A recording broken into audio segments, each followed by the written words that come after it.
What is up again, everyone? I am back with yet another draft. This time, I am doing a 14 team league. I've been in this league for about 5, 6 years now, and I've won some, I've lost some over the years, and I love this one because I like the budget ranges and I like how crazy it goes. And yeah, just some interesting settings in this league. We have 420 to draft our teams. There are roughly 18 roster spots per team, which makes it palatable. And yeah, so I like to in this league go after my running back position. Some years I switch between running back and wide receivers in terms of how I want to allocate my funds. It depends on like the pool of players and who's available during that time. So I'll either go wide receiver heavy or I'll go running back heavy. And what you see here is because the we have so much money, everyone is just people go crazy and bidding is players are going for maybe $20 to $30 more than they are absolutely should be going for. Like in this case, Marvin Harrison is you pay usually you go up to 25, 29, but this is like 40, so that's $20 extra, right? Over what he should be going for. And when you look at the wide receiver position, there's just two wide receiver position and three flexes. So how do you want to allocate your funds? So what I tend to do is spend up on those running backs, and then I can just fill those wide receiver spots. And what happens is that as injuries occur, it is harder to fill your pick up running backs in this league because it's just not much of them to go around. And 18 teams, everyone wants to get four running backs. It's hard to do that. And so perhaps I'll spend my money on on running backs and then just get a couple wide receivers here. And yeah, and this is a lot of chatter in this league, a lot of talking. And so yeah, it's a one QB league, two wide receiver spots, two running back spots, three flexes, and then our benches are roughly seven benches here. I think there's 2, 3 IR spots, and then kicker and defenses as well. And yeah, this looking forward to seeing how I do in this one. I am going to focus on drafting running backs, and I'm gonna stay out of like the $100 bucket for running backs. I may go into like say 50, 60s, right? Get two solid running backs, and then as the prices drop here, I can get back in, maybe get running backs for 40, 30s, right? Those are the ranges I'm looking for. That allows me to just kind of fill my team with just high end players that are not necessarily like spending $100, right? But again, given the budget here, it gives you the flexibility to spend so much money up front and still have money left in the back end. And what that does is that like this draft is longer because everyone still has money. When you're just trying to get player, like it is annoying, right? And so you just have to kind of stick in there and get the players you want, be patient, and then be willing to like also spend up when you need to spend up because you have the funds to do so. But for like the first 10 to 20 minutes, I kind of sit back and just let value fall to me where possible. I am because everyone has money right now. It is like the normal protocol that everyone just spends recklessly. But just be mindful of that when you were in this type of league formats. And yeah, looking forward to seeing what the team looks like that I draft this in this one. And I'll be sure to bring that all to you as we go along here. But I'm anticipating that this one will be at least 3 hours minimum, given the budgets here. But yeah, let's see what I build here. Like I said, I'm going to be patient, and I just throw caution to the wall here. As much as I want a balanced team, I also want a team that's can compete in this league. I take pride in that, especially in this league every year, because there's a lot of S talkers, if you know what I mean. And so I don't want to be one of the ones that's left holding the bag. And people are really aggressive in this league because the budget is an illusion, right? We're all just paying kind of similar range, but like now a little bit more inflated, right? Because the player values are now moving up with like the budget. But yeah, that's what I've got thus far. We will see how I build this roster. But again, I love salary cap. I was in a league last night where we had a couple new people who joined the league, and one of like the managers this morning reached out to me. He's like, "I auto drafted. How was I able to get all of these top players, right?" And I explained to him that, hey, because like it's a 2 QB league, everyone tends to sit back and just that everyone's more reserved about how they allocate their funds because it's a 2 QB league, and so the emphasis is not necessarily just on getting all the top two running backs, the top three running backs. It is more on making sure you leave that draft with serviceable QBs and then getting some value overall. Right. So I kind of explained that to him. But like that's again the beauty of salary cap. And I love it.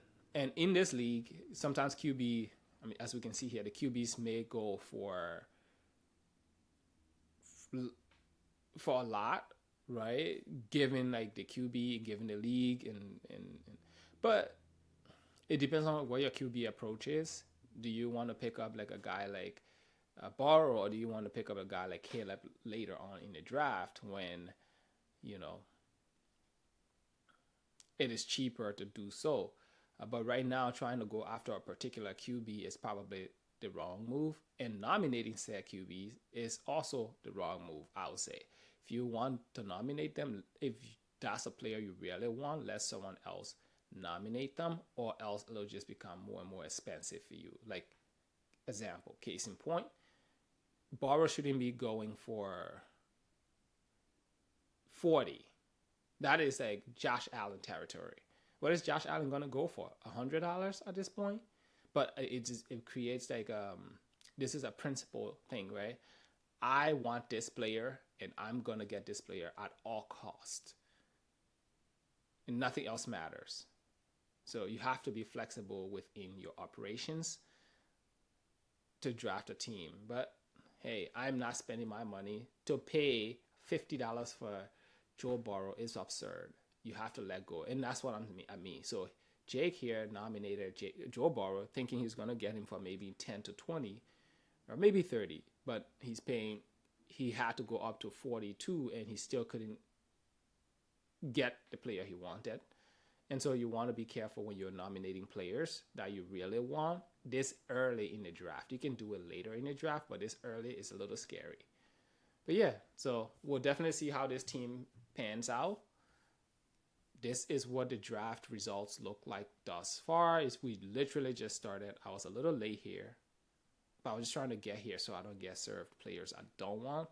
Players are going for on average 90. The top players are going for 90, in the 90 range. Jace went for 100, and Bijan for 96. And so Joe Burrow is 43. I am not paying that for a QB. Marvin Harrison is 42. So those are the players I've gone off the board. I don't have any player yet, but we shall see as the draft progresses how everything unfolds.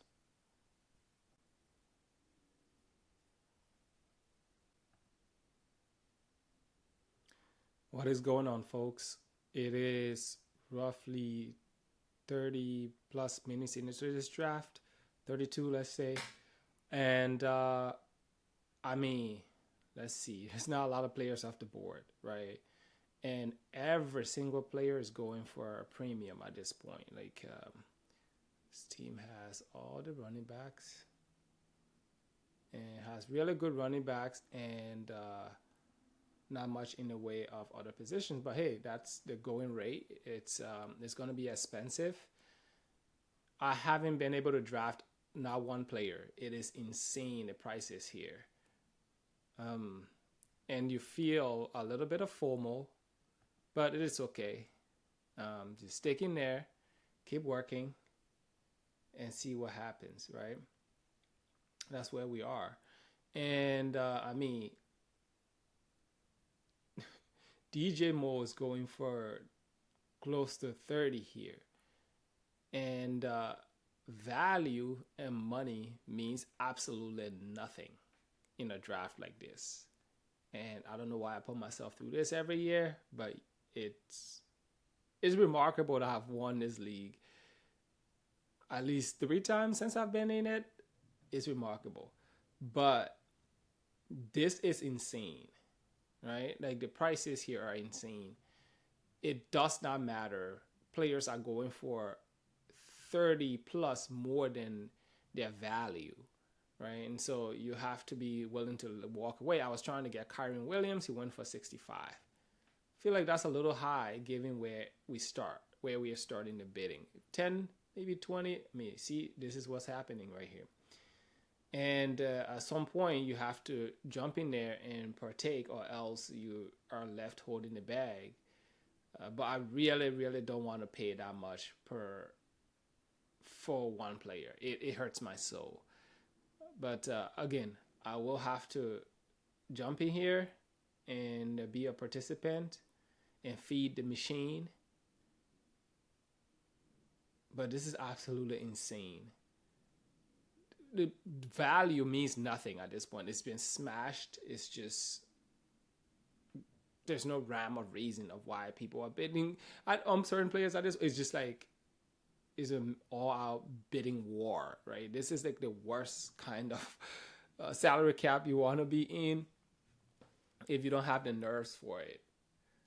And what I'm trying to do here is just sit back and observe, knowing that there's still some players on the board that can make it worth my while. I mean, we still have some good players here that hopefully by the time we get here, it is bearable to say the least, right? I mean, 86 for Chase Brown. That is wild. And I thought Kyron was cheap. It was expensive, right? So in all honesty, I should have gone with Kyron. And just Zay Flowers probably going to go for 30, right? It's just like the value system is completely smashed. There's no logic to it at this point. People are just bidding recklessly. It's just, and at this rate, we are 36 minutes in. I don't know if we've drafted a total of 30 players just yet. So it's going to be a long draft. I see us approaching close to 4 hours. At this point, any player that I can get in the $20 range, I'm going to try in, but that is going to be hard. As you can see here, Zay Flowers, projected $12. I can't even get Zay Flowers for,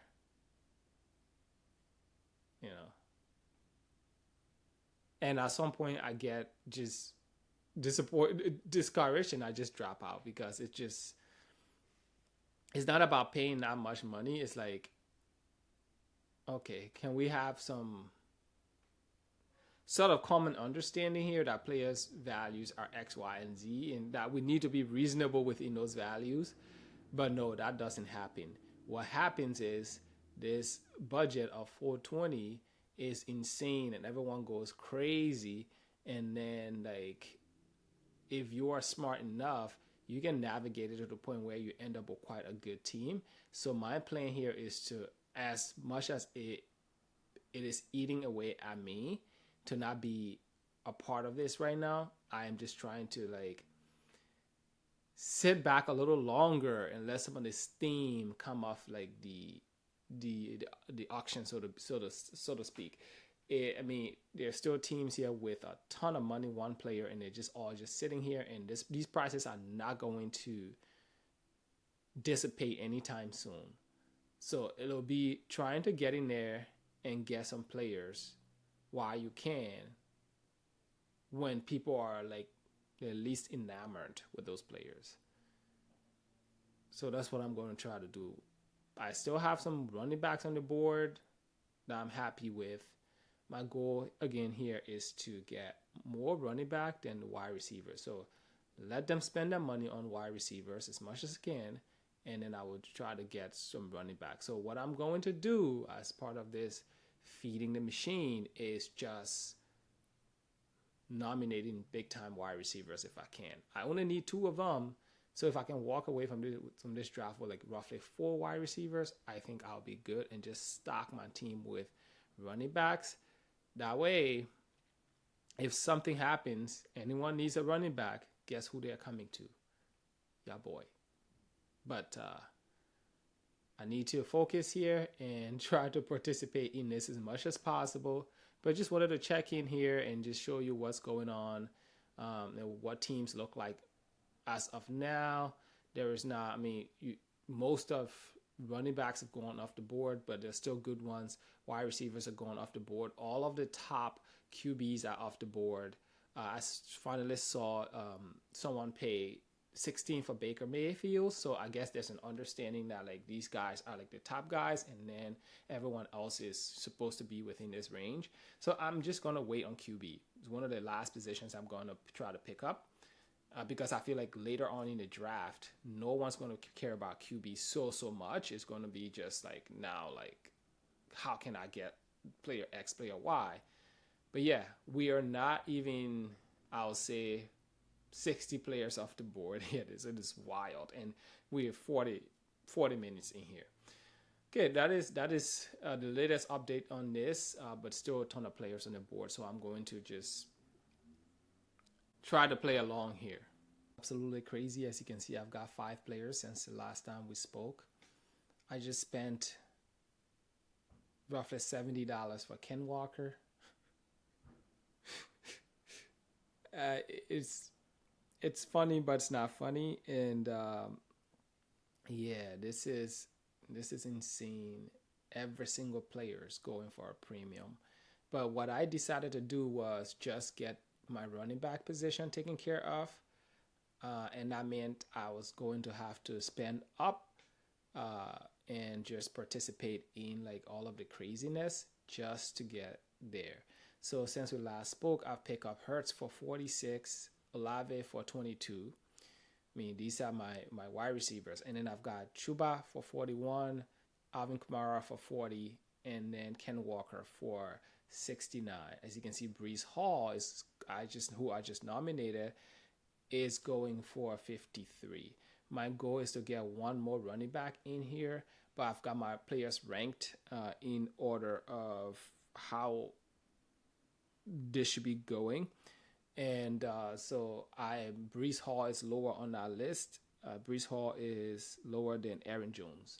And so having someone spend 56 for Breece Hall, and whereas I'm spending 40 for Kamara, I think that's a good strategy. Kamara is ranked right under Bucky Irvin, who went for 80, and I got him for 40. So the goal here is to just like when you see a value, try to snag it and know your rankings and know your player values. I am not drafting off emotions.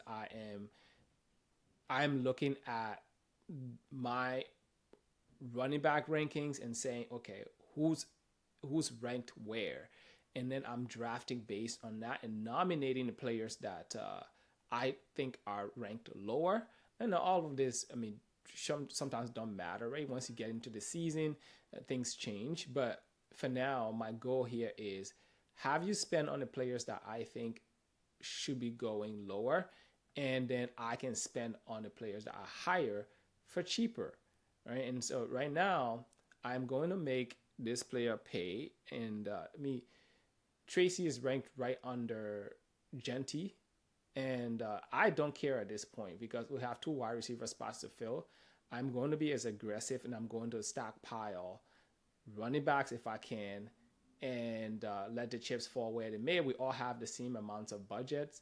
There's one person here who hasn't shown up yet because they may be working, but at 160, I have one more running back by me, and then I think we are good. If I can get a James Conner or Tony Pollard or someone like that, I'm trying to corner the market on running backs. And so when players start to get hurt, people will come to me, and because it's just the way the draft was set up, it's unattainable. The guy with 300 and some more dollars, if he was to show up right now, he would be king.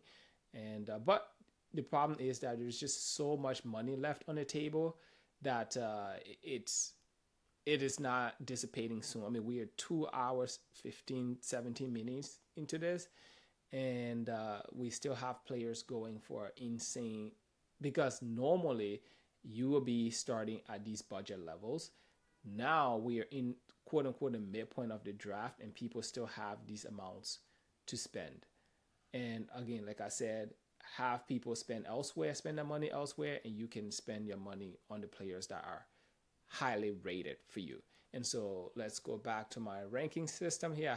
I have Connor, I have Henderson, and I have Aaron Jones Sr. as my top three running backs of the bunch here. Wide receiver, I'm not going to go crazy. I mean, the prices on wide receivers have been just absurd. I will wait towards the end of the draft, and we can fight for this for whoever's there. They're just going at a premium, right? And I mean, if you look at this team right here, got six players, got all the wide receiver positions filled. Brees Hall, Sam Laporta, and also got DJ Moore. I don't know, right? Like, so like, is that in a draft like this? Is that how you want to spend your money? And there's no judgment here. It's just more so like, how do you choose to allocate the resources you have? And for me, that is like filling my running back spots with as much as possible, because I know that it is going to be, we are going to be sucking wind for running back in this league. So if I can just pick up just top end running backs, right? Not the top flight, but just running backs that are like starters on their team, serviceable. I can always just hunt for look for opportunities to get cheaper wide receivers as they come up. And right now, because everyone still has money, every single wide receiver who comes up, it's going at a premium. And so what I'm trying to do is, you can see here, I mean, someone paid 26 for Caleb Johnson, and I paid 35 for Tyron Tracy based on my rankings. And Tracy is higher than Chuba Hubbard, right? He's higher than Devon A. Chain based on my projections here. Higher than Aaron Jones, higher than Brees Hall. All of those guys. I'm sure RJ Harvey is going to fetch a hefty price. James Cook went for close to 60. He's down the list. We had DeAndre Swift here. He's down the list. And so, yeah, I'm just going off those value tiers. And I think based on that, I'm pretty good for now. I can just sit back and let some of the players go off the board. Let's get at parity in terms of the budget, and then I can overspend a little bit again, right? And that's where I want to be. Just, I don't want to be stressed out because I didn't get running backs, and then like wide receivers are expensive, so you have to pick a lane, right? You are either going to go expensive running backs, or you're going to go expensive wide receivers. And I know wide receiver is deep, so I'd rather go expensive running backs. I mean, look, T. Higgins is projected for 27. And at this point of the draft, he's going for close to 60, right? That is just wild. And so I'd rather spend my money on running backs, right? This is what we've got here. Not a bad team, but yeah, I'd rather spend elsewhere. And as you can see, all the top running backs are flying off the board now, because like running back is dwindling. So the job is, if you are in this draft and you still want some of those top flight wide receivers, or the second tier, fourth tier wide receivers, start to nominate running backs here, which is what I'm going to do. I'm going to start nominating my one running backs and just getting them off the board. And I'm just going to create so much stress. I'm going to create so much stress on these managers who don't currently have running backs. And I'm just trying to force them to basically spend on the running back position. And so they don't think they can get a running back for cheaper later. But yeah, so this is where the draft is, and definitely more to come. But it's chaotic and everything in between, to say the least. I mean, we look at the draft results. It's still, I mean, there are teams here with just one player, and we still have a long road to go here. And so I'm looking forward to seeing how my team pans out based on the selections I've made. But yeah, thus far I'm happy with the running back situation. I just have to start getting some wide receivers here, and then also just if I see an opportunity, pounce. Like if I can get one of these three or RJ Harvey, I'll do that. So let's see who else is next on my board here. We have Taylor, Gentry's all gone. Jerome Ford actually is ranked behind Chuba Hubbard. Yes, it's not. RJ Harvey is ranked below all of them. So, but RJ, I would go and find Jerome Ford.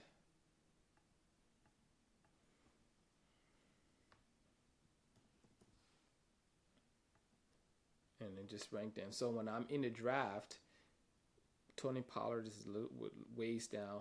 When I'm in the draft here, I know I'm going to be paying attention to all of the things that are going on, and so sometimes what I do is I have my rankings here. I just kind of stack rank the players like the way I have them in my rankings. If I'm going to have a ranking system, what is the point of having a ranking system and not following it, right? So I need to follow it to an extent and trust that the experts who made these rankings are basically leading you down the right path, right? So based on my rankings, I am spending cheaper on my players than players who's supposed to go after them. And so I'm just drafting based on that. In this type of draft, it makes it easier because it's just so money doesn't mean anything. The value system here is completely out of whack. And so I just can stick to my board and then just select the players I think should be selected at this point. Okay? So that's one thing I'll recommend for you when you were in these type of drafts where it is very stressful and like there's just players flying off the board and you want player and stuff like that. Try to stick to your ranking system. If you have to overspend on those players you truly believe in and you think can be difference makers, and then nominate the players you don't believe in so much, so or players that are kind of lower on your list, and then go from there, right? Because that way the logic here is that other managers are spending more on those players that are lower on your list, and you are spending less on the players that are essentially higher on your list. And long term, you hope that that leads you to a league winner status, right?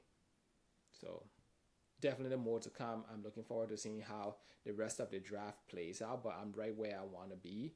I have enough running backs to be patient, and then maybe I'll just get one more wide receiver, and then we can go from there essentially. But yeah, quick tip here: Mean Machine wanted Tyreek Hill and nominated Tyreek Hill at this point of the draft for roughly 30. Now he's going for close to 60. And I keep saying this: if you need a player and you want that player, do not nominate that player when everyone has this much money on the table. I wasn't even thinking about Tyreek Hill. But as soon as you put him out there, then my ego's, oh, I want to have Tyreek too. And then like it becomes like a bidding war that just, I mean, other teams are spending their money. You can say that. But the problem here is that, I mean, you could have probably had Tyreek for cheaper later on in the draft. So don't nominate him. Nominate everyone else. And I think that's what most managers don't necessarily understand about salary cap. It's not about, I want that player, so I'm going to nominate that player. It's, I want that player, and I hope that everyone else in this draft does not pay attention and they are focusing on something else, or they don't have the money to spend, and so I can get that player. Does that make sense? And that's how I'm approaching the rest of the draft, right? It's like, sit here. If you want a player, do not nominate that player. If there are players that are lower on your rankings, nominate those players. Let people pay up, especially in a draft like this where everyone that comes up is going for 3 times their value. Nominate that player and let someone else spend 3 times that value on that player. That is the only way you can get some of the budget down, and that's the only way you can kind of navigate this entire scenario. I mean, Henderson here, do I go Henderson or do I go James Conner? James Conner is ranked one position higher than Henderson on my list, and so I have 67 to spend. So I'd rather spend that. I will see if I can spend that 67 on James Conner, and then just wait for that remaining 100. Just wait for bargain bin players and just to fill your wide receiver spot. That 100 is just for wide receivers and other positions. And that's how I would approach it at this point of the draft. But I still have player, one big player in me, essentially. And that's how I'm approaching it. So different ways to draft here. But the point is that the main message right here is that if you want a player, do not nominate that player at this point of the draft. Let someone else do it. You can still bid on them, but don't show your hand essentially, because once you nominate a player and you're showing interest in that player, it becomes like this whole competitive situation where everyone now wants that player. And yes, that's all well and good, but is that how you want to navigate the draft? I'm not sure, but definitely more to come. I need to get in here. I need to get some wide receivers. I need to get other positions here. But I think we are doing good thus far.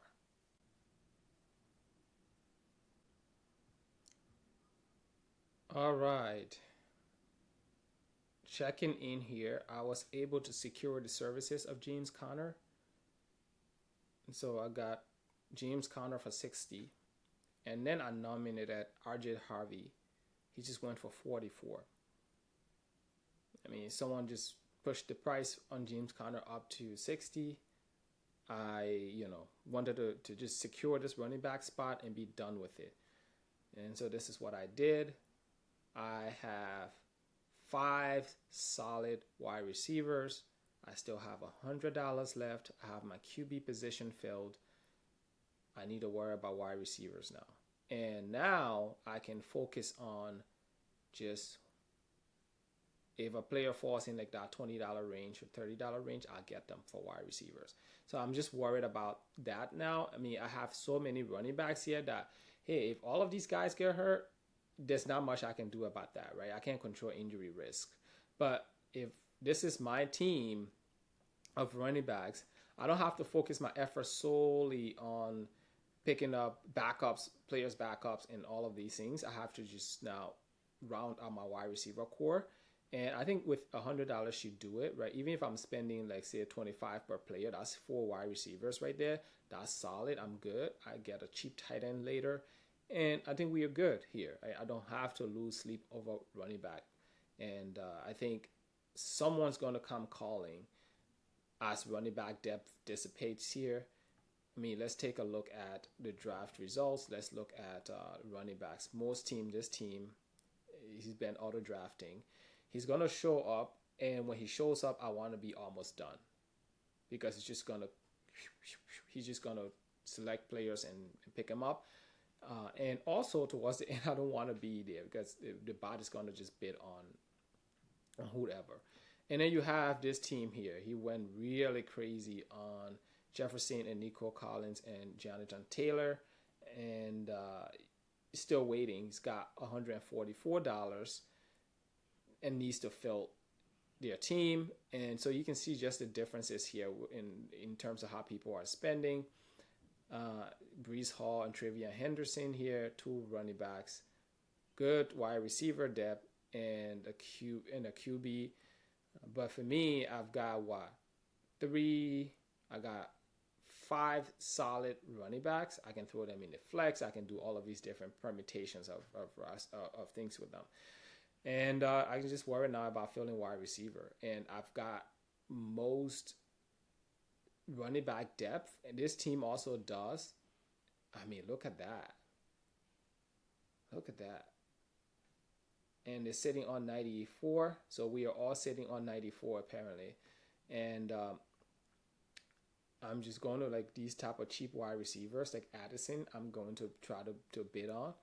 And it's okay. I'll bid me. I don't care. But this is where I'm going to spend my money. I know Addison's out. But if I can get him from under 20, I'll take that. I'll take that any day. And think some big plays comes from Addison throughout the year. But that's the range I want to be in. I can afford to take a little risk because I'm not worried about, okay, under 20, you can have him. I'm not worried about fighting for players at this point. I know there's plenty of wide receivers on the board who I can walk away with. But yeah, this is what I mean. And then now what I do is look at this. Amara, Devontae Adams, Tyreek Hill, Jared Goff, Christian McCaffrey, Brock Bowers. That's a scary team right here. I mean, it's got 60 left, but like that's a scary team. You know, this is a team like you would never be able to draft that team in like a normal snake draft, right? You would never be able to build a team like that in a snake draft. It's just not possible, and that's what salary cap does. It gives you the option to do that. This one guy is been sitting on money, and now everyone's like, you know, just going crazy. So, yeah, I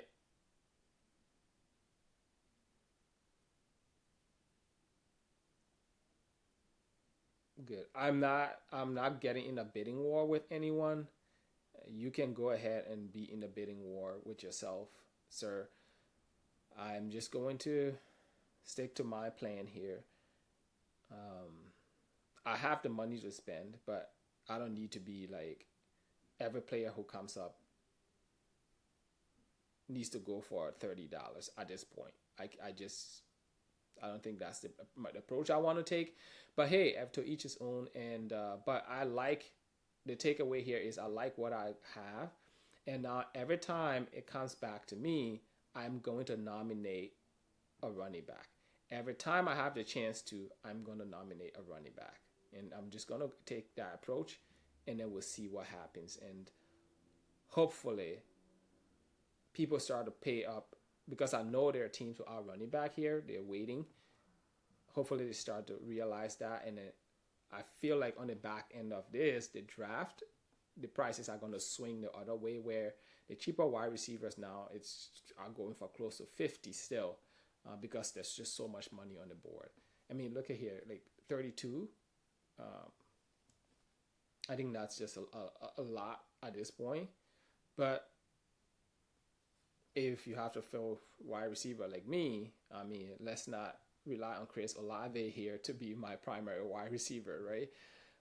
But again, I'll be definitely back with more.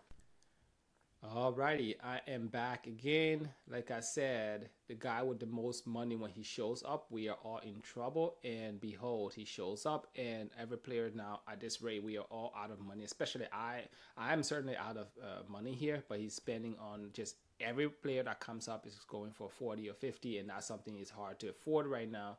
And so you just kind of let him run out of steam here because he's late into the party, and so he's just going basically crazy on every single player, and I don't blame him, right?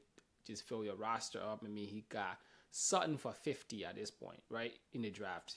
Look at the money's on the table. So he's just trying to corral every single player that comes up, he's bidding on, and he will, I guess, deal with the consequences later or like the run. But anyway, I didn't want to be in a position of need when he showed up, and that's what I'm doing. I'm trying to, in between, when the players they don't seem to want, I'm gonna bid on those players, and go that route. But when he's bidding on a player, I can't afford it right now, and so I'll just sit back and relax and see. I mean, no one's letting me get anything for cheap, but that's okay, right? That's how it's supposed to be. I'm trying to stay in the 20 range. That way I can get more players, and they can spend enough. I mean, they're spending in the 40, 50 range for wide receivers. I think 20 is reasonable at this point. And so if I have now, let's look at my roster here. I've got Odunze, Olave, and Juwan Jennings as wide receivers. So I'm starting to get some of those players I want. I did pick up Cam Scatterbull just to pair him with Tracy. So now I've got that backfield. Good thus far. And yeah, I like where my team is at. We are 2 hours into this, 2 hours, and there's still like all of this money on the table. And so when you see a value like Juwan Jennings, even though it seems like an overpay, I will, stash him for now, figure out what's got happening there. I can't be too choosy right now, given like how much I have left. But I'm going to keep nominating running backs. And when I see a player who I think is going to demand more, I'm going to bid up to 20 and then just let it go because that's the bucket I can operate in right now. Maybe two more wide receivers for that price point, and then I'm done, right? And then I can just wait for the bargain bin and pick up dollar players. But if I try to participate right now, it's not going to go my way. I mean, people are going to spend on Pollard more than I probably spend on my starters. And this is why I said earlier on, get your running back now because when it gets to this point where this guy with money shows up and then like all of these teams have so much money, everyone needs talent. And so, I mean, he's going for close to 60 at this point. Pollard is going for close to 60 at this point. I mean, look at how much I pay for my running backs here. So I did smart up and went earlier on because I knew this would happen late. There's just so much money that's left on the board. So now I don't have to be in that position. I don't have to be fighting for. He's probably going to go for 70 at this point because he's one of the last starters on the board. Oh, there we go. 60. So I pay more for Tony Pollard than I paid for James Cook, and James Cook is ranked way higher. And I know Pollard's going to be good this year. But again, that is the opportunity cost. That's how you have to navigate. Uh, and the guy says this is more than he wanted to pay, but that's usually what happens, right? You get into these and you're just like, I need a running back and I have to get one. And I'm going to have to pay up at this point. I mean, what are you going to do with the money at this point, right? You can't keep it for anything else. And so, yeah, so I liking where the draft is going. I am going to stick to drafting wide receivers in the $20 range and just go that route. I got maybe two of those wide receivers now. If I stick to strictly to the price, to that 20 bucket, and then we're good otherwise. And I mean, DeAndre Swift is definitely going to go for more because now it's supply and demand, right? It's like, let's look at where running back is. Running back is, this is a Swift, Mason, and then you start to go into the backup types, right? And so if you don't pay up now, you are stuck with these backups. And that's one of the reasons why I wanted to get ahead of this because I knew this would happen. But now everyone is overpaying. So if you're gonna overpay now, you might as well overpay when people feel like they got options. You might as well get better players then, right? Because then you're gonna be overpaying for second tier mediocre players. I'm not calling anyone mediocre, but like players who don't stack up similarly to the talent you should be paying for. So if my strategy is that if I'm going to pay such a hefty price tag, I might as well pay for players who are, worth it per se. But now, there we are. Swift is probably going to go for close to 50 or maybe 44, but either way is over my limit. That's more than I would want to be paying for Swift. I mean, I paid less than that for Chuba Hubbard, right? And then less than that for Kamara. And I paid more, obviously, for Ken Walker and Connor, but I paid less for Tracy. And then I've got Cam Scatterboot just as my backup there. I think I'm doing great. Now I just got to get those wide receivers. But again, this is 2 hour plus into this, and there's still a ton of money on the board. This is not going to dissipate anytime soon. We're going to be here for mostly in another hour. another hour and a half, maybe 2 more hours at this rate. I mean, look at how many roster spots are filled and look at how many positions each team has. I mean, you have a whole team here with 3 players, but those 3 players are important, right? He's got Jefferson, he's got Nico Collins, and Jonathan Taylor. I mean, look at how much he was spending up front, right? Great, but now he either spends a premium right now, which is nothing's gonna help him. So he's gonna wait, and by the time he looks up, there's gonna be no wide receivers to spend that money, no running backs to spend that money on. So he might as well, if I was in his position, start spending right now. Spend and get a parity. It doesn't matter how many positions you have. Just get, if you think you need a player, get that player, and worry about the rest later. But waiting is not going to help you, because if you wait, everyone still has money. I mean, this per team has money, right? So let's Jalen Warren. I'm just going to keep nominating the running backs because they all need running backs and they need depth at running back. And so I'd rather them spend their money there than I'll bid him on wide receivers. But yeah, super excited that I was able to get Juwan Jennings for 21 and get also Rome Odunze for 30. Still a ton more than I wanted to spend. Olave for 22. All good values on wide receiver. I can just stick around here, just wait like everyone else, pick up $20 players if I can, and then just wait for everyone else to be done and pick up $1 players. But yeah, I think I did good overall. I really over-indexed on running back. Now, if you want a running back, you're going to have to send an arm and a leg to me, literally, for that running back. In a 14-team league with 18 roster spots in total, that's going to be costly. I mean, look at what Warren is going for here. 32? He's probably going to go for 40 because everyone's looking, they're like, wait, but like this is the last running back on the board. And that's why in these type of drafts, don't go heavy up, or if you go heavy up, know what lies beyond that, right? If you guess all your players are close to $100, that's going to set you back tremendously. What I was able to do is go in that 60 range, which is high, but that's high for normal drafts. So I was able to play in those ranges and below. And so that gave me a leg up on the competition. I have all of these running backs now that as soon as one gets hurt, I mean, we are paying the same for Warren now than I pay for Kamara. So, I mean, think about the trade-offs there. He just paid 40 for Warren, and I paid 40 for Kamara.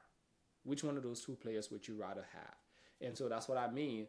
Look at your board, stick to your board, nominate the players that are lower on your board. So all the teams still are getting running backs, but they're paying up for those running backs that are lower on your board, and you are paying up for those running backs that are higher on your board in a draft like this. Now I'm just sitting back and enjoying them fight over every single running back that comes up. Pay close to 40, 50, that's okay. That's not my problem. My problem is getting more and more wide receivers, and the only way I can do that is to make sure they are paying up for the running back positions. All right? So make sure when you are in these type of drafts, make sure the position that you think are like the most shallow are the positions that you are focused on, right? And in this case, I felt like running back would pose a problem for most teams, and I've seen this throughout the season. And so I went heavy up on running back, and then I still got wide receivers. They're just not Jamar Chase, right? But if those running backs can pan out, like if I can get Odunze to be number 1 on, if he pans out, I'm good. If he doesn't, I still have serviceable talent at that position. I can always just, yeah.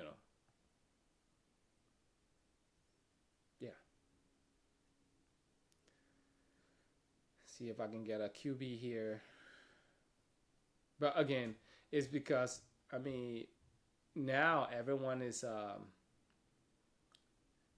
has so much money that they can afford to spend that money on QBs, right? He's got Justin Fields, he's got his whole team to fill, and he's still spending on Caleb Williams when you've got Justin Fields. Maybe you should have waited and got Caleb instead of Justin. Save that $6, put that $6 on something, and go overpay for a wide receiver or running back. But he's got Genty, he's got Bijan, he's got Gibbs, he's got Genty, and he's got McMillan. So also a good strategy. He's got three solid running backs. He's still got $76 to spend. There's nothing wrong with that. All good things for him. But now this is where I don't have the problem of worrying about filling all the positions. So I can be a little bit more, how should I say, take more risks.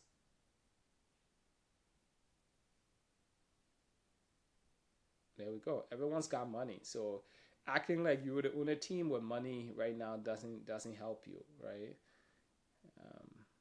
Everyone's got money to spend, and this is where I didn't want to be playing. See, 36, I could still bid. Someone will probably outbid me for Hunter, but my goal is to get two players within that $50.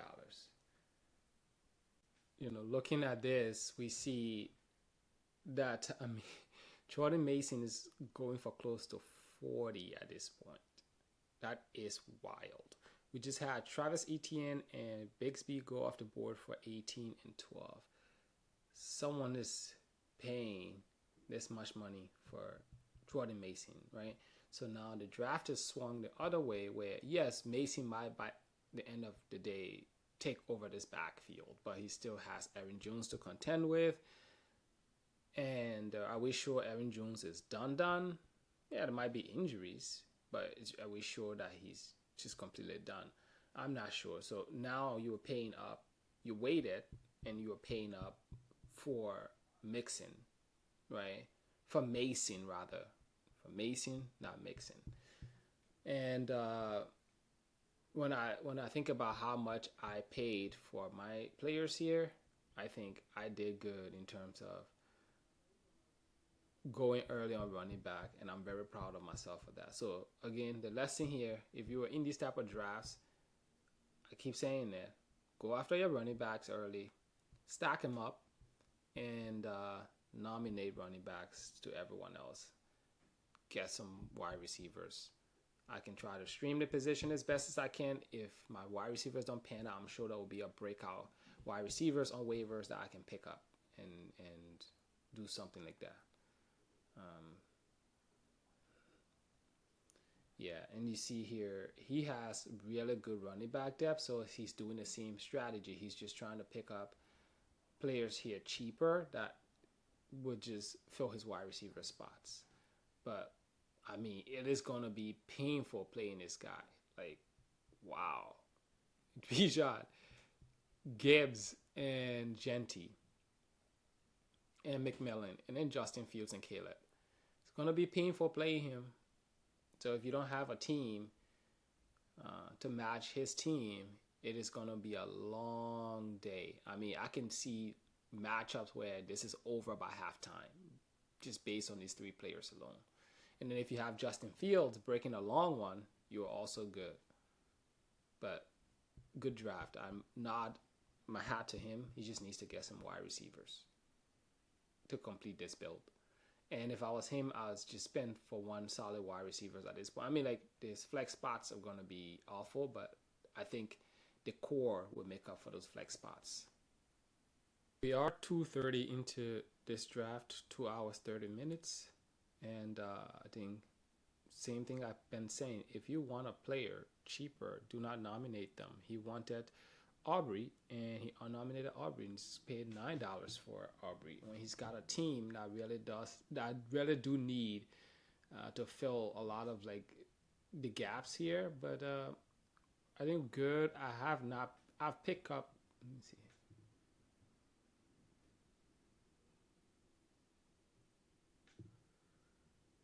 We are 2 hours 30 minutes into the draft roughly. Since last touch base, I've picked up David Njoku for $8, and I just saw Tucker Craft go for $21. Right. So again, this draft was like really a draft of value add. Find the players you're going to target and go after them for cheaper, and let everyone else pay up.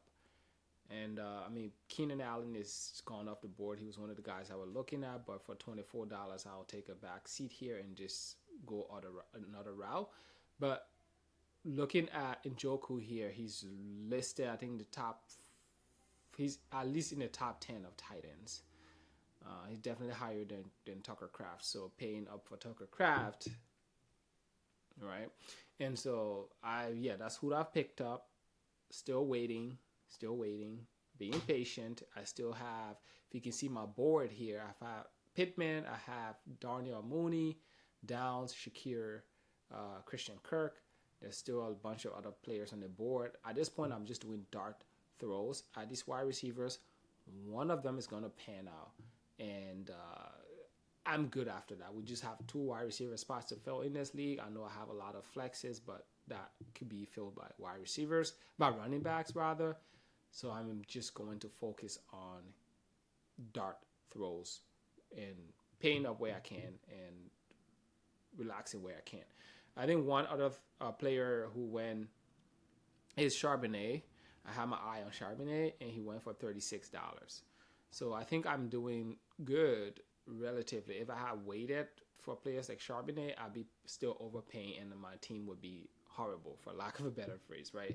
I mean, look at this. Allen is going for close to 30 here. I mean, he could be, depending on that backfield, he could be a top player, depending on what happens to Breece Hall. But yeah, this guy's got Charbonnet. He paid up for Charbonnet, but he really did go in on the wide receiver position. He's got most of his team is built around wide receivers. So this is his third running back, Jerome Ford. I'm not going to be able to afford him. Wish someone didn't nominate him. I was waiting to pay up later than now, but let's see here. See how much he's going to go for. But he's got all wide receivers, and then running back is very suspect. But hey, if one of these running backs pan out for him, he's good. But he's also now sitting with $30 left, right? And so that's the game you play. Maybe if he has saved up on Drake London and not paid up for Josh Allen, he'll be good, right? Hampton 60, I get it. Yes, this is what a draft looks like. I am not having stress at this point. I'm just relaxing and letting everyone else stress out about the players who end up on their team or lack thereof. And that's why I went with the strategy I went with earlier on. So now I don't have to worry too much. Okay? I think we are doing good. Looking forward to rounding out the rest of the roster. I think I am in good place though. And Jerome Ford went for 26. I could afford him, but I'd rather spend that money at a wide receiver position at this point. There's still a lot of backup players I can pick up, and I'm not going to fight over a position that I've already got covered. So let's see here. Matt Gay, I'm just trying to nominate guys that no one's going to outbid me on. If you want to outbid me on Matt Gay, go ahead. But I think the notion here is that there is a lot of kickers to go around. But when I look at my rankings, Matt Gay is actually ranked higher than some of the other players who've gone. So like now I've got my kicker. Not that kicker is like the most important thing for me, but just shaving this off as we go along here, so I'm not just sitting here waiting. I'm able to get some players who I want on my team long term. Still got $40. I'm hoping within those $40 I can get a wide receiver or two if feasible. and then we should be good because everything else is full. I just need to fill 5 bench spots and a kicker and a defense actually. So we are almost 3 hours into this draft. I just nominated Krusky Merritt. I know a lot of teams are sitting back waiting and hoping that this goes by quietly, but there's just still so much money left on the table. I mean, look at the amount of money. People have $87 and stuff to spend here, 70 plus. So I nominated Krusky Merritt as a way to get some of this money off the table. So when you were sitting here and someone was just complaining in the chat that the draft is taking so long, and not accounting for the fact that that person did end up with Jefferson, who went for $111 or something, and the amount of time it took to get to that level of spend is adding to the draft time, and he's now complaining because he's waiting to get these players and may not be able to partake. Krusky Merritt just went for 42 and may not be able to partake. He's now complaining because he's annoyed by the process and how much it's going to take to get the players he wants. So my advice to you is when you are in these leagues, in this type of scenario, don't get mad. It's not personal, right? You have the same amount of budget that everyone has to draft their players. Don't get frustrated. Come up with a game plan, adhere to that game plan, and try to get value for your team. Don't get frustrated that, oh, I spent way early up front. I mean, I did show you all the early process, right, of how people were bidding, and it was insane how much money was just flying off the table. And that entire time, I tried to be patient and then just strategically approach the draft. But if you were just excited because you have all of that money and you don't think about how you want to properly manage it, especially in a 14-team league. In 12-team leagues, you might be able to get away with that. In 14-team leagues, it can become very punitive very fast. And what he realized is that, everyone else has money and everyone else still has money. And we are approaching 3 hours in the draft and I still have to fill roster spot X, Y, and Z. So yeah, don't be frustrated. That's why I nominated Krusky Merritt, because I know at this point of the draft, someone will pay a hefty price for. I mean, he went for the same price as Kamara and Chuba Hubbard, right? Not that I have the perfect players, but like just comparatively speaking, I think I have a higher grade on those players than Krusky Merritt. But hey, he might end up taking that backfield. But he was still here, and I realized, oh, okay, like there's still this player here who can definitely benefit my team, because I can put him out there and people are excited to draft him. He might go for a higher price. And yeah, so it worked. And so when you were in these drafts and you were sitting here and you don't have that much money, throw out some names, especially names that are everyone knows. You know, every analyst is now talking about Krusky Merritt, and so just throw out a name like that out, and you will get some of this money off the table. So now, the team that spent up for him is basically done. I believe it's this team. He's done. He's at $12, and we're getting there. Yeah, but there's still a ton of money on the table. So to do yourself a service, if you have one position locked down, make sure you nominate that players from that position to just speed up the draft and get people spending their money. Because if you're all sitting there and basically going around in circles trying to nominate players you don't want, like I would love Krusky Merritt too, but I think I'm good at running back, and I'll let someone else spend up for him. Right? There's nothing wrong with that. But if everyone is trying to kind of dance around, like skirt around the issue in the room, basically like we need to put these players out there. We need to spend up for them. We're gonna be here all day. I mean, it's like I said, almost 3 hours here into this draft, and we're just starting. I mean, if I look at the amount of money that's on the table here, and the amount of roster spots that are filled, I think we are easily pushing 4 hours, right? And I'm lucky that this is happening on a Friday before the weekend, so I have time to just sit down and do this draft. But you may not have that much time. Make sure you are planning for drafts like these long term. If you know they are coming up, make sure you're putting the right time blocks in place to sit there for an extended period of time. There was a team here who didn't show up for the first half of the draft, showed up and then did draft a really good team. And he's not complaining that the draft is taking forever, right? He's working, but he still made it work. And so you have to kind of plan like that. That is the only way you are going to be able to easily navigate these type of drafts. Otherwise, you're going to be very mad. If you had prior engagements, you're going to be sitting here just waiting for the players you want, and it's going to take forever, and then it's frustrating, and everyone gets mad. And do not get mad. Just spend wisely and get a good team. And if it's not going the way you anticipate, change up the strategy and go with something else.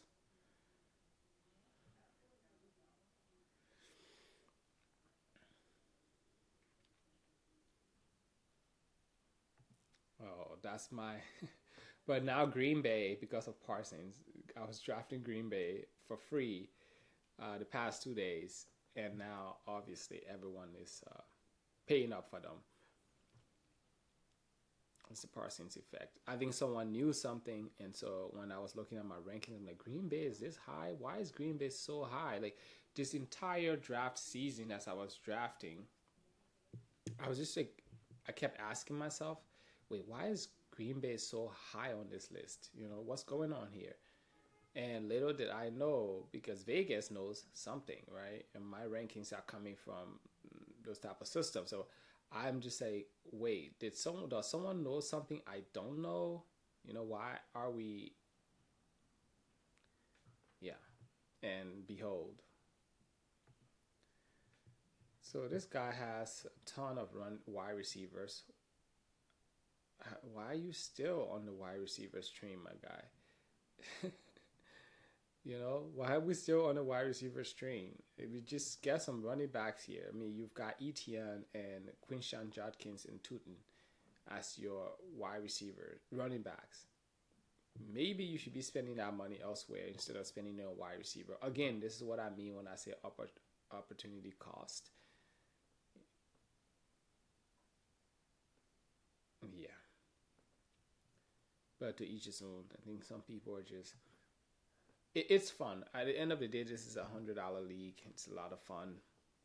Have fun with it, I guess. That's the approach. And at this point, like, there's so much money left, you can't take it home, right? So you just do what you can.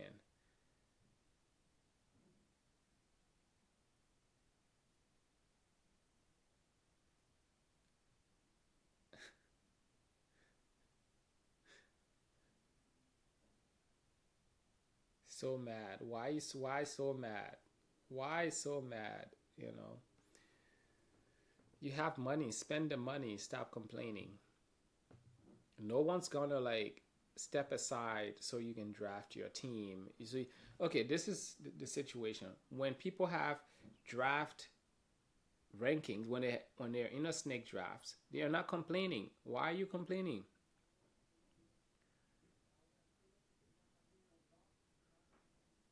Why are you complaining? Just draft your team. You still have money to spend. He still got 80 something to spend. Why is he here complaining? I don't get it. Right? And he's complaining that someone's drafting a kicker. We all need kickers, my guy. Even if the coach goes for it on fourth down, you still need kickers. You need them. Technically you don't. You don't have to draft one, but you still, if you can try that and see how that goes. But he's just complaining. He's got money, and I don't understand it. So don't complain. Use your funds strategically. If you were in a snake draft, you wouldn't be complaining about X, Y, and Z, right? Because you're used to it, it takes less time, but this is a different format. It takes more time. Be prepared for it. And that's why everyone has money to spend the way they see fit. And so if you join a league, stop whining. If you have the same amount of budget, it's not like anyone cheated you out of your budget or anything. We all started the same. This guy chose to spend his money on Jefferson, $102, Collins, 94, and Taylor for 80. That's where most of your money went. And now you are mad. You're mad that it's taking a long time. Yes, it's taking a long time. It's a 14-team league with a lot of money with 18 roster spots to fill. Everyone has money to spend.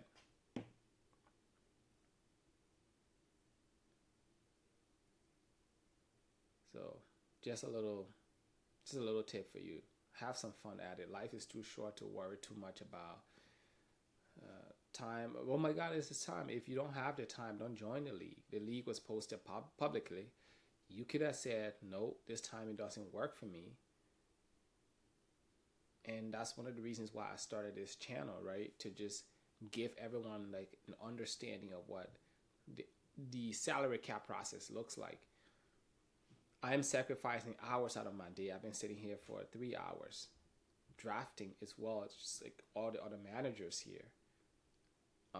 We all knew before signing up for this league or before agreeing on this date that the draft would be this on this date, and given the 14-team league size, it's probably going to take you a long time, right? But and I think another league member raised the topic. If you're upset about how long it takes to draft your team, just use your money to speed up the draft. One of the ways you can do that is nominating the players and bidding up. So like if the player comes up, instead of bidding from one to whatever that value is that you walk away with the players, just say, okay, I want to spend 40 for this player. It expedites the process. Instead of everyone bidding from 0 to whatever, everyone starts at $40. So if you say I want to spend 40 for this player, the bidding starts at 40. Right? So you have the tools to speed up the draft. If every player that came up, someone just set the price for those players, price enforcing and setting those prices. Every player that comes up, if you set the price for that player, the floor is where you set it at. And everyone has the opportunity to do that. All right? And so complaining doesn't do you any good. Let's see.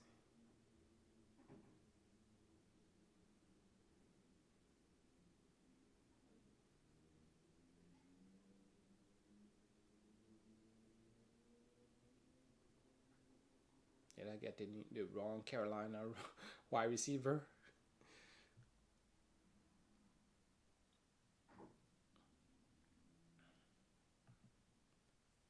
Yeah, but I definitely understand it's taking a long time, but make sure you make time for yourself in these drafts. Okay, so I'm still here trying to fill these roster spots. I'm sitting on Pittman and Darnell Mooney at this point and Christian Kirk. I'm hoping I get maybe one of those guys. But we're starting to see players go for $2 now. But no one's going to let me have Pittman for, as we say, Pittman. Let's see here. Pittman is high on my list of players here. So as someone with $35, and this rest of the teams that are going after him I'll be a little bit more aggressive here. And a guy with 70 plus can outbid me at any time. Right?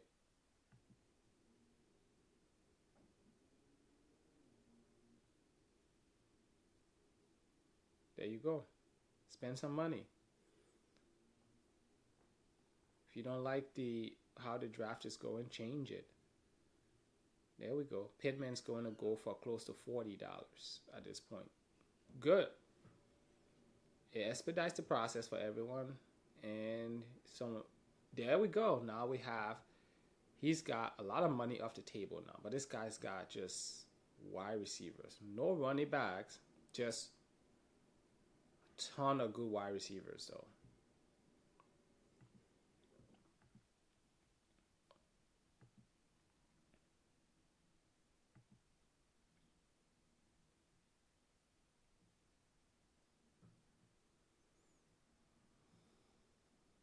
All right, so we're still here. Teams still have money to spend. I'm gonna be still patient. I still have my hopes up that I can walk away with a few wide receivers here. It's not looking good for me though. If Coleman's going for 20, but again, this gets money off the table. If he gets Coleman for roughly 18, 19, 20, that takes $20 off the board. That does seem that we can all kind of navigate around.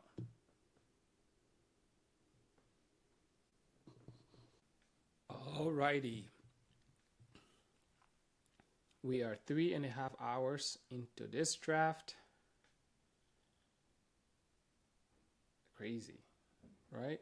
3.5 hours. I've been sitting here trying to fill this roster up. I have one more spot to fill. Essentially, this is what I've done since we last spoke. I've picked up Luther Burden. I picked up Wandale Robinson, Darnell Mooney for 17, Leggett, and then we have, so I'm just throwing players on my bench as far as wide receiver is concerned. I've got Scatterboot. That's the only backup running back I've got. James Conner, like everyone's backups is just everyone's backup, right? Everyone's backup is on someone else's team at this point, right? There are literally no backups left on the waiver wires in terms of running back. There are, but second, third stringers mostly. Kamara's backup is still there, to be fair. But this is what a team looks like. I've picked up Buffalo and Matt Gay as kicker, and Burden for 3,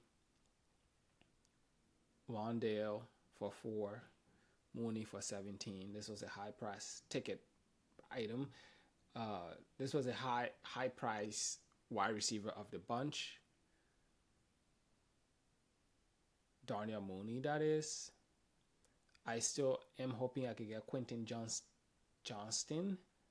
Just one more dart throws. And if that fails, I can go maybe Kaya Monangai.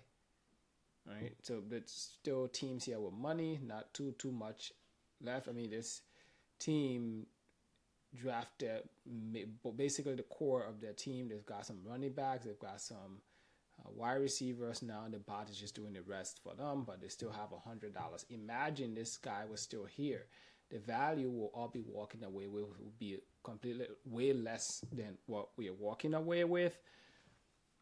And since I'm one pick away from basically concluding my draft, I wanted to just come back here to you all and just start talking through what the draft board looks like. We still have a lot of spots to fill for certain teams. For mine, I am almost to the end here, but this is how the draft went for all intents and purposes. Look at different positioning grid here. You see where certain players are over-indexed versus under-indexed. If you look at my team here, I'm over-indexed on, it says wide receivers and running backs. So I'm over-indexed on those positions. And then, the rest is just, this is what the teams look like, right? It's that I don't have backup tight ends. I don't have, the flexes are my running backs essentially. And then kickers and defenses, I don't need to be over-indexed on there. I've got Jalen Hurts. If he doesn't get hurt, I'm good. I'm going to just go for Quentin Johnston. At this point, it's like, if I can get, one big game from him every few weeks, I think we're good. Yeah, there you go. Over my budget at this point, and so I just need to shift my attention to another backfield or another player here. I've got enough backups, but this guy with money is just gonna outbid everyone now for backups, and he was talking earlier and I was talking back, so he just wants to show me that he's got money now, which it don't matter at this point. If you were outbidding people for Quentin Johnston, I think that's a bigger problem with that. But either way, this is what the grid looks like, and these are like the values that the different rounds here.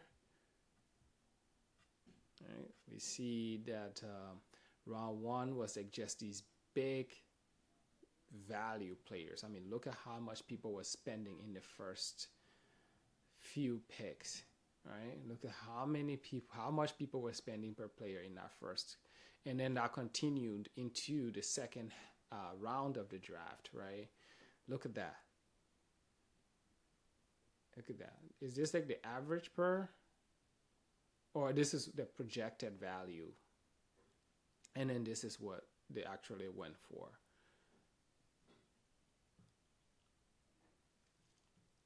Round three, this is what it looked like. We still had a ton of money on the board. Players were still going for 80, 90. Round four, we have a few 80 here, but then we start to see the bidding, the value of players kind of drop down a little bit. We start to see most players go in like that 50 range, that 60 range. And then that continues, that drops even further down, right? We have a 60 here, a 50 here. But for the most part, we start to see players in the 30s. And yeah, I mean, at one point, this team was just like going off, right? Just players after players and just spend their money right there. So you can see how different teams are spending at different points of the draft. And so we just started to see after those rounds, we started to see more of like a drop in the value of players. At that point, it's just like, okay, who do you want to spend that money on? What does your value system look like? Yeah. And I think overall, great draft. I wouldn't change it too much. Maybe get some high-end wide receivers. But I think overall, all good things. All good things. And so this is the team again one more time. I need one more player here. I'm trying to see if I go with a running back, like a backup running back, or go with a QB here, backup QB. I mean, people are drafting Guerrero still. Well, that's the bot, right? But still, people are bidding on Guerrero. As Isaac Guerrero, given the arrival of Robinson, I would probably sit this one out if I had the money. What do we think about Kaya Monangai? I keep just picking him up at the end of drafts. Just it's a dart throw or Mitchell, right? Go after Mitchell. Let's see, I just want to be done. We are, yay! Finally, I am done. Yes, so I got Mitchell. It's a dart throw. You never know. But this is what the team ended up being. And so, yeah, I think overall a very patient approach to this one. I think I got some really good value here given the draft, the league format, 14 teams, big rosters, a lot of starting spots. I got a lot of good players here that I can kind of switch in and out. Darnell Mooney, when he's healthy, I think that's a good pickup for me. Late Wan'Dale Robinson, I keep saying that I think he's a good pickup for me. Once they switch to Jackson Dart, he becomes the primary middle of the field guy. He's just racking up catches in that part of the field. Luther Burden, if anything happens in Chicago this year, if he takes off, that's also good value for me. He can also be on the waiver wires in a few weeks, given what pops up. And Leggett, same thing. He could be on my roster on the waiver wires. Juwan Jennings, I'm not sure what's going on there. And then we have Olave and Odunze as my primary wide receivers. That's scary, but hey, if you decide you're going to spend all of your money on running backs and you go running backs hungry or greedy, this is what you are left with. And there's nothing wrong with that, right? I was willing to take that gamble and go that route. right? But I think overall my team is balanced. I ended up with Njoku as one of the best tight ends in the game. Now that Joe Flacco is back, I expect a lot of points to be scored by Njoku this year. Yeah, tell me how I did, guys. You've seen me do this now. This is one of the last big drafts I'm going to do for the season. Tell me what I did right. Tell me what I did wrong. What would you change about my strategy? I want to hear from you. Also, leave those comments below for me. Like, subscribe, and you know, I appreciate you for watching. And I'll keep bringing these to you.